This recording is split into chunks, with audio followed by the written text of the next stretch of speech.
Banyares, pinanganak noong October 31, 2008 at kasalukuyang nag-aaral sa Misamis Occidental Science and Technology High School. Isa sa mga libangan at hilig niya ay ang magmotor.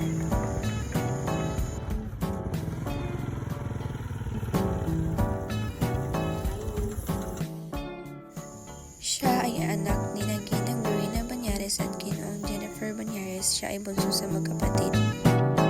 Nakapagtapos siya ng elementarya noong 2016 sa Apple Integrated School. Siya ay nakatanggap ng medalya noong 2024 dahil sa kanyang pag-aaktibo sa klase.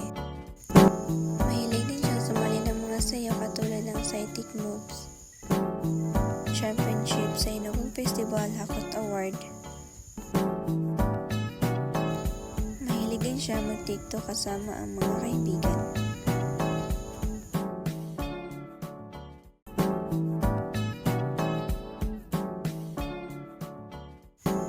At hilig niya rin ang pumunta sa iba't ibang lugar, mag-bonding kasama ang kaibigan at kanyang pamilya.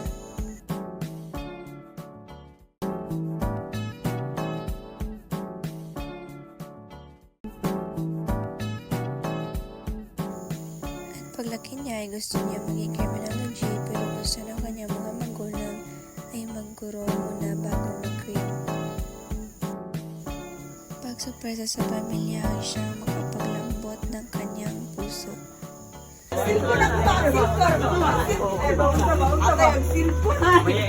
Happy birthday to you.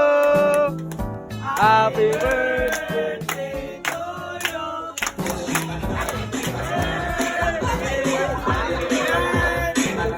Happy birthday to you. Pagpunta sa mga tahimik na lugar dahil doon niya ilalabas ang mga hinanakit niya. Marami ang problema ang kanyang pinagdadaanan dahil nasiguro sa kakulangan ng budget sa pamilya at hindi ito naging hadlang dahil mas nag-iba po ang pagmamahal ng kanyang pamilya sa kanya. Binibilhan siya ng kailangan niya at dahil dito naging masaya siya at napakaswerteng bata dahil binuo sa kanya at sa kanyang kapatid ang